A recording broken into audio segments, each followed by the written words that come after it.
নমস্কার বন্ধুরা, কেমন আছো সবাই? আমি বৃষ্টি আবার নতুন একটা ভিডিও নিয়ে তোমাদের মাঝে চলে এলাম। তো আজকে আমি দেখাচ্ছি বারাসাত মন্দির।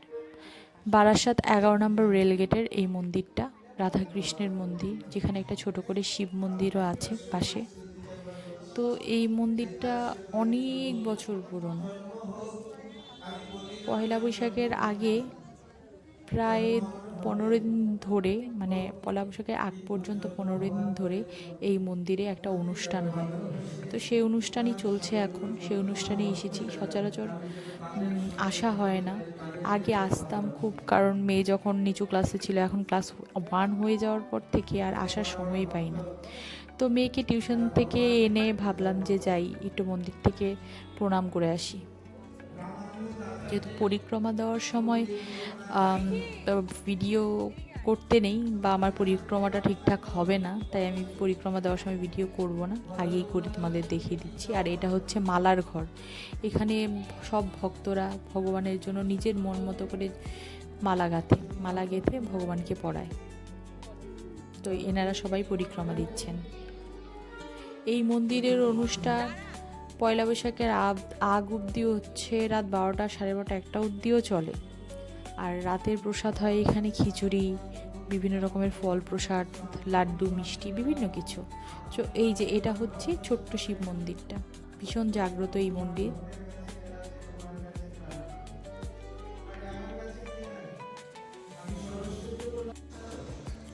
এই তো মেয়েকে বললাম চল বেরিয়ে যাই। আর এইদিকে দেখো, এদিকটাতে সবাই মিলে, মানে এখন কিন্তু রাত অনেকটা, 10:30 প্রায়। তো দেখো এখনও কত ভিড়, কত জাঁকজমক। আর এই দিকটাতে হচ্ছে সব সবজি টবজি কাটছে ভক্তরা, কারণ পরের দিনের প্রসাদের জন্য সবজি টবজি সব ভক্তরা মিলে কেটে রাখে, যার যার মতো ডাঁটা নিয়ে এসে সবজি কাটে, বাড়ি থেকে সব কিছু নিয়ে আসে, কাউকে বলতে হয় না। আমার শাশুড়ি ননদও এক সময় কাটতো, কিন্তু এখন আর সময় পায় না বলে যায় না।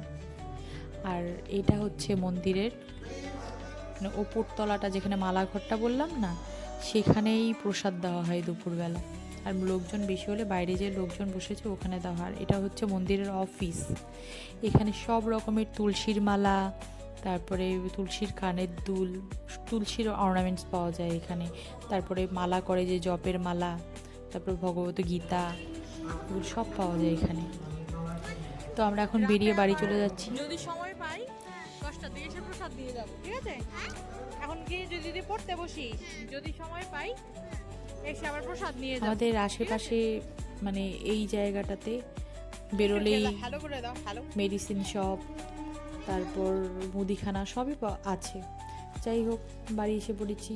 বাড়ি এসে একটু আলু পটলের রসা বসিয়েছি, কিন্তু বসিয়ে ভুলে গেছি, মালটা লেগে গেছে নিচে।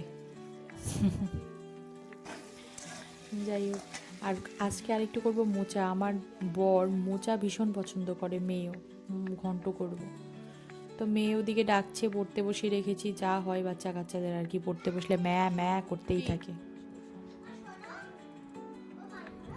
ঠিক আছে, আমার ভিডিওগুলো যদি আপনাদের ভালো লেগে থাকে অবশ্যই লাইক, কমেন্ট এবং সাবস্ক্রাইব করে আমার পাশে থাকবেন।